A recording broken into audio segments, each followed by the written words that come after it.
A su corta edad tenía problemas con el alcohol, era impulsivo, rebelde y tenía grandes problemas de ira. Dominic había abortado meses atrás y que eso era como lo que había provocado su ira y que él hiciera eso.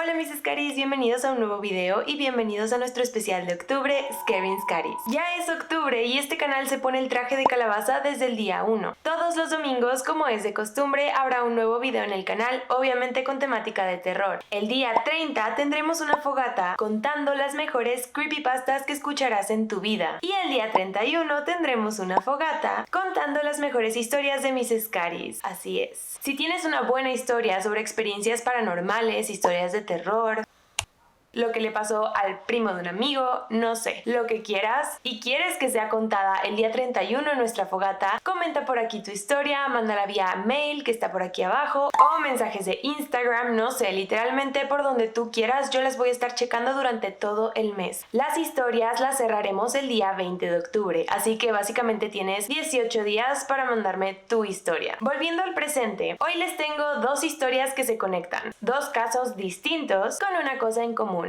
Ambos sucedieron en Halloween. Espero que ya tengan listo su café. Yo sí, está por aquí, casi no se ve. Ahora sí, comenzamos. Martha Moxley. La familia Moxley se mudó de California a Greenwich, Connecticut, uno de los estados más ricos de Estados Unidos. Esto fue en el verano de 1974. La familia Moxley llegó a una colonia llamada Belle Haven, en donde puedes encontrar una casa club, mansiones enormes y lujosas y generalmente es muy tranquila. Cuando esta familia llegó a su nuevo hogar, Martha, la hija, tenía tan solo 14 años. Esta familia estaba conformada por David, su padre, su madre Dorothy y su hermano John. John decía que su hermana era muy sociable y que realmente se le facilitaba demasiado hacer amigos en donde sea que estuviera. De hecho, 9 meses después de que ellos apenas habían mudado, en su escuela Western Union High School votaron por ella como la más popular. En pocas palabras, Martha era una niña que tenía todo a su favor. Era atlética, inteligente, buena hija, buena hermana y, como dije antes, era muy sociable. Rápidamente se hizo de un grupo de amigos en su colonia y entre ellos estaban un par de hermanos, Thomas Skakel de 17 años y Michael Skakel de 15 años. A ambos les gustaba Martha y ella no tenía ni idea. Los Skakel eran vecinos de los Moxley, vivían tan solo a un par de casas de ellos y eran muy conocidos en el vecindario, pues el padre Rushton, quien por cierto había quedado viudo años atrás, manejaba una de las compañías más exitosas de Estados Unidos, al mismo tiempo que se hacía cargo de sus 7 hijos. El 30 de octubre de 1975, Martha le pide permiso a su mamá para ir a pedir dulces con sus amigos. Pero en ese momento Martha estaba castigada y su madre le niega el permiso. Alrededor de las 7:30, la familia termina de cenar y Martha le ruega a su mamá que la deje salir aunque sea un rato, pues era Halloween y todos sus amigos estarían ahí. Finalmente, Dorothy le da el permiso a Martha con la condición de que ella tiene que llegar a las 10 p.m. a su casa. Martha a los pocos minutos sale de su casa y esa fue la última vez que alguien de su familia la vio con vida. Dorothy comenzó a preocuparse cuando dieron las 10:30, pero decidió esperar un poco más, pues pensaba que a Martha solo se le había hecho un poco tarde. Cuando dieron las 12, Dorothy tenía una terrible sensación. Sentía que algo malo estaba pasando. Es por eso que decide llamar a sus vecinos y preguntar si alguien había visto a Martha. Hizo muchas llamadas, algunos de ellos les decían que no la habían visto en toda la noche, pero más de uno coincidió en haberla visto en la casa de los Skakel, ya que todo su grupito se había juntado en dicha casa. Dorothy, la mamá, llama a la casa de los Skakel y contesta a la hermana, quien estaba en compañía de Thomas, uno de los 2 hermanos que son parte del grupo de Martha. La hermana al principio le dice a Dorothy que no ha visto a Martha y después se escucha una voz de fondo. La voz es la de Thomas. La hermana, segundos después, le pasa el recado a Dorothy de que Thomas, su hermano, la había visto por última vez a las 9:30, cuando la despidió porque Martha ya se iba a su casa. casa. Al día siguiente, la familia de Marta, vecinos y amigos se reúnen para comenzar una búsqueda. A las 12:15 de la tarde, una compañera de Marta que iba cruzando por la inmensa propiedad de la familia creyó ver lo que parecía un saco de dormir. Se acercó y se dio cuenta de que no era eso, sino el cadáver de su amiga. Ella corrió y gritó alertando a todos de lo que había encontrado. Al poco tiempo llegó la policía para confirmarlo. Marta yacía abajo de un árbol en el jardín trasero de su casa, con el cuerpo lastimado, una herida grave en el cuello y la cara deformada a causa de golpes. A su lado encontraron el arma homicida, un palo de golf de mujer, específicamente un hierro 6. Estaba partido en 4 pedazos, pero le faltaba la empuñadura, la cual jamás se encontró, es decir, lo que sostiene el palo, esta parte de gomita de donde tú agarras el palo. Se cree que el homicida se pudo haber deshecho de ella, pues contenía sus huellas dactilares y era más fácil que lo identificaran. Esa noche a las 10 p.m. se realizó la autopsia del cuerpo de Marta. Esta autopsia indicó que Marta había perdido la vida a causa de un traumatismo severo y tenía una herida punzopenetrante en el cuello, la cual había sido realizada con uno de los trozos afilados de la varilla del palo de golf.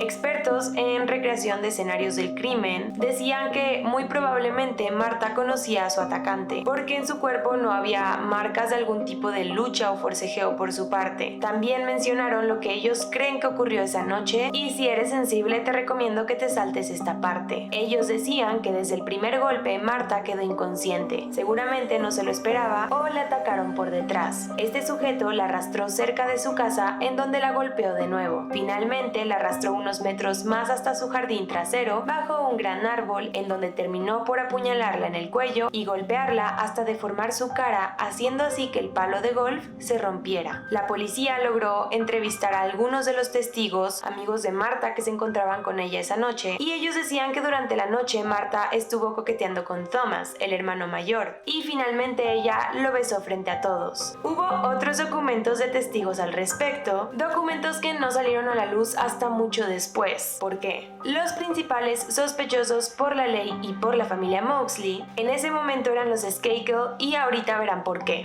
Marta había estado en casa de los Skakel un día antes, o sea, un día antes de morir, la noche de Halloween. La última persona que la había visto con vida era Thomas Skakel. Todos sus amigos sabían que Thomas y Michael estaban enamorados de ella, y que aparte entre ellos dos había como cierta rivalidad. Y un par de cositas más que ahorita se las voy a contar. A pesar de muchas pruebas que se tenía, el juez no quiso firmar una orden de registro a la residencia de los Skakel. ¿Pero por qué? Al enterarse de la tragedia y de que sus hijos eran sospechosos, Rushton, el padre de Thomas y Michael, hizo todo lo posible para que la policía no pudiera acceder a los registros escolares y de salud mental de sus hijos. No era un secreto que los hijos de Rushton eran problemáticos, los 7. Él no les dedicaba mucho tiempo, ellos habían quedado huérfanos de madre desde que eran pequeños, y se metían muy seguido en problemas de vandalismo. Michael, por ejemplo, se puede decir que era el peor de los 7. Michael es el que tenía 15 años, al igual que Marta en ese momento. A su corta edad tenía problemas con el alcohol, era impulsivo, rebelde y tenía grandes problemas de ira. Pero Rushton tenía una gran ventaja: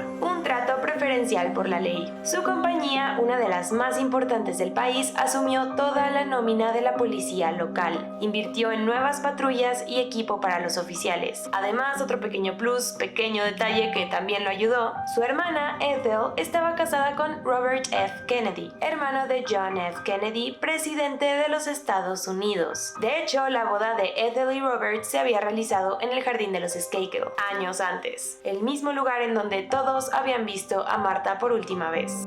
Todo esto, al parecer, fue razón para dejar este caso en el olvido y cerrarlo inconcluso. Esto hasta el año 1991, 15 años después, cuando esta historia llega a oídos del escritor de crímenes y periodista Dominic Dunne. O sea que para entonces Michael ya tenía 30 años. Como les dije, los Skakel estaban emparentados con la familia Kennedy. Y por si no lo sabías, la familia Kennedy era una familia que siempre estaba en el medio, que siempre estaba en juicios. No necesariamente el presidente, aunque también quién fue el caso, pero sobrinos, primos, eran muy complicados. Fue durante un juicio, el de un sobrino de Bobby Kennedy, quien fue acusado por violación, que Dunn escuchó por primera vez el caso de Martha Moxley. Este caso lo conmovió, pues Dunn tenía una hija a la cual había sido brutalmente asesinada, también un 30 de octubre, y es por eso que él decide ofrecer sus servicios como investigador privado a la familia Moxley, quienes de inmediato le abrieron las puertas. Dominique Dunn.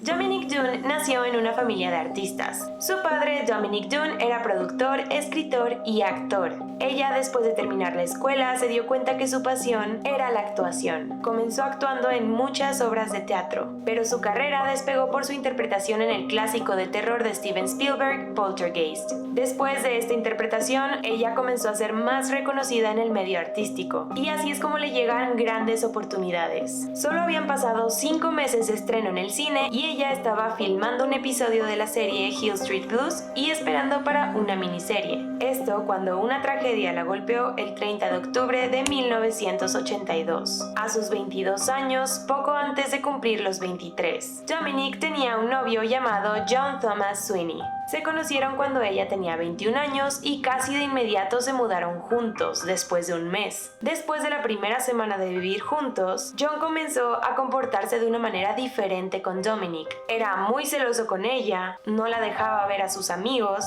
era violento y todo el tiempo discutían, como quien dice un tóxico. Cuando se estrenó la película de Steven Spielberg, en la que les digo que despegó su carrera, todo empeoró en su relación, ya que la popularidad de Dominique obviamente creció. Y aquí es donde se registra el primer incidente, al menos el primero del que se enteró la familia. Esto fue cuando Dominique, su hermano Alex y su novio John salieron a comer. Un fan se acerca a Dominique y le dice que le encantó su actuación en la película. Antes de que ella pudiera siquiera responder, John, en ese momento su novio, toma a su fan del cuello y lo estrella fuertemente contra la pared. Alex obviamente le cuenta este suceso a sus padres, preocupado por su hermana, y ahí es cuando todo comienza a empeorar. En otra ocasión, por ejemplo, John y Dominique estaban discutiendo. Él la toma del cabello, tira de él y le arranca casi todo su cabello de raíz. Ella logra escapar a casa de su madre, la madre llama a la policía después de que John la había seguido a casa de su madre y estaba afuera gritando, amenazando a la familia. Dominique después de una semana vuelve a vivir con John hasta que más tarde John vuelve a agredirla. La toma del cuello durante una pelea y amenaza con asfixiarla. Ella logra escapar por la ventana del baño, luego llega a casa de su madre y finalmente lo llama por teléfono para terminar con él. Ella le pide a John que se mude de casa porque la casa en donde vivían juntos era de Dominique. Dominique regresa a su casa, cambia todas las chapas. John hubiera regresado, qué miedo. Y según lo que dicen sus papás es que ella estaba lista para comenzar esta nueva etapa de su vida, sin él. El 30 de octubre de 1982, Dominique se encontraba ensayando en su casa a su personaje para la miniserie en compañía del actor David Packer. John en ese momento llamó por teléfono a Dominique, pero ella decide ignorarlo. Más tarde, John se aparece en la puerta de Dominique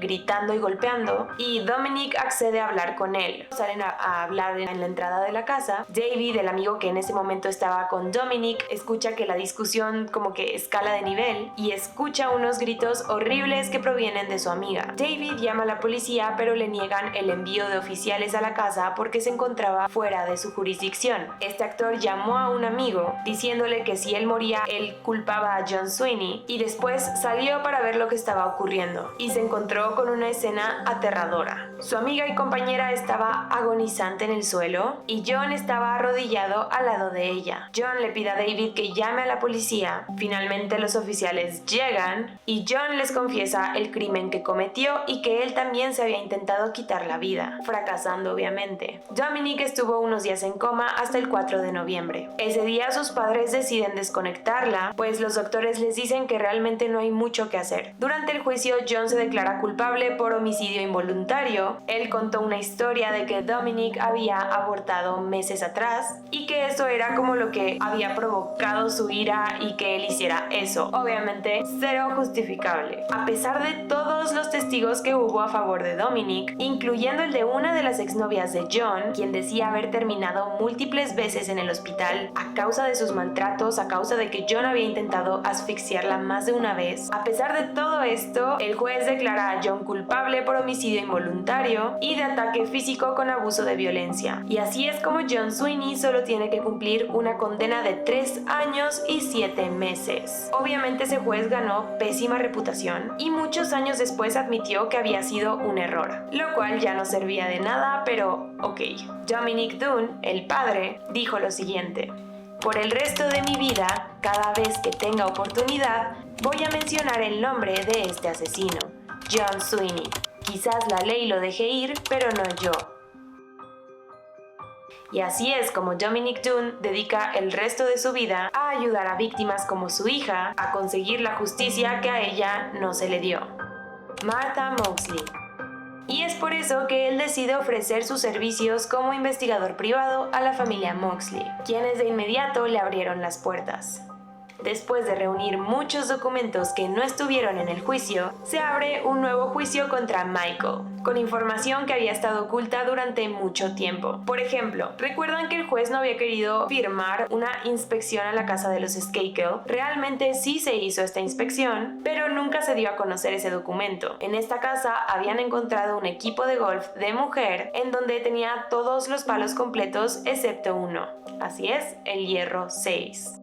También en estos documentos ocultos encontraron que la coartada de Thomas y Michael había cambiado. Al principio la coartada de Thomas era que vio por última vez a Martha a las 9:30, según lo que le dice a Dorothy la madre y a los policías al día siguiente, y después vio la tele con Kenneth, su tutor. Pero después la cambió diciendo que realmente la última vez que la había visto era a las 9:40 y que habían tenido un encuentro sexual antes de que Martha se fuera a su casa. Algo también extraño es que durante la autopsia nunca se hizo un examen, nunca se supo si Martha, antes de ser asesinada, había tenido relaciones o habían abusado de ella. Por otro lado, la coartada de Michael originalmente es que estaba con sus primos a 20 minutos de su casa viendo una película, pero después la cambió diciendo que a las 11:20 p.m. salió de su casa, fue hasta la casa de Martha y comenzó a tirar piedras a su ventana para que ella saliera. Como Martha no salió, él escaló un árbol, el cual daba como a su ventana, se masturbó,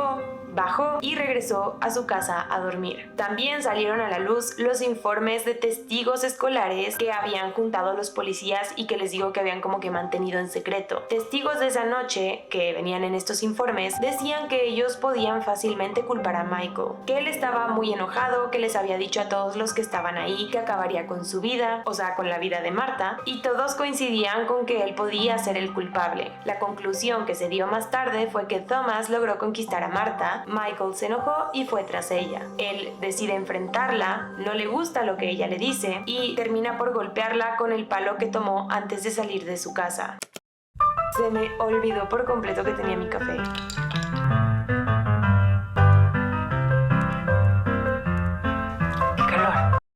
El juicio de Michael fue muy largo. A pesar de que Dominic Dunne, otros investigadores, abogados y la misma familia Moxley dieron todo de su parte, esto fue lo que ocurrió. Después de una investigación de 18 meses, se decide que hay suficientes pruebas para culpar a Michael. En enero del 2000, Michael es arrestado. Poco después es puesto en libertad con una fianza de $500,000. Un mes después es procesado en un tribunal de menores ya que tenía 15 años al momento del crimen. ¡Qué ridículo! En el año 2001, un juez dictamina que debe ser juzgado como adulto. Bien. En el 2002, el juicio toma un giro importante, pues Dunne y los abogados logran conseguir pruebas de audio en donde Michael le dice a los policías días después del crimen que esperaba que nadie lo hubiera visto y después decía algunas cosas sobre Martha. Estas pruebas de audio estaban puestas sobre imágenes de Martha con un filtro en rojo, lo cual fue algo extremista, pero logró el objetivo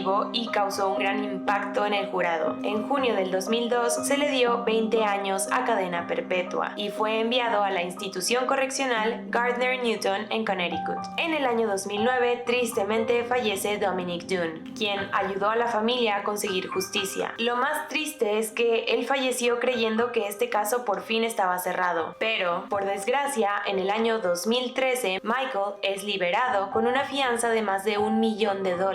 Tenía algunas condiciones como no salir de Connecticut, llevaba un GPS que lo monitoreaba 24/7, no podía tener contacto obviamente con la familia Moxley y debía reportarse por teléfono periódicamente. Hubo algunos otros intentos de restablecer la condena de Michael, por ejemplo en el 2016, pero no se logró. En el 2018 ordenan un juicio nuevo y finalmente en el 2020 el estado anuncia que no volverán a juzgar a Michael por este crimen. Michael solo pasó 11 años en la cárcel y esto a muchas personas con todo el sentido del mundo les pareció injusto. El padre de Michael y Thomas hizo desaparecer miles de documentos y pruebas importantes en el caso. Hizo que las evadieran, incluso intentó culpar a otras personas por el crimen, redirigir la atención de todos, como por ejemplo el tutor de sus hijos, pero después se comprobó que el tutor estaba viendo la tele en el piso de abajo en la sala mientras todo esto pasaba. Cuando se dio el testimonio de Thomas, de su hijo, que decía estar con su tutor viendo la tele, como por arte de magia el tutor dejó de ser sospechoso. ¿Pero por qué? ¿Acaso el papá lo hizo así para que su hijo tuviera una coartada? No sé, a mí todo este caso, la falta de pruebas y la información cambiante se me hace súper extraño. ¿Y tú qué opinas sobre este caso? ¿Qué crees que pudo haber pasado?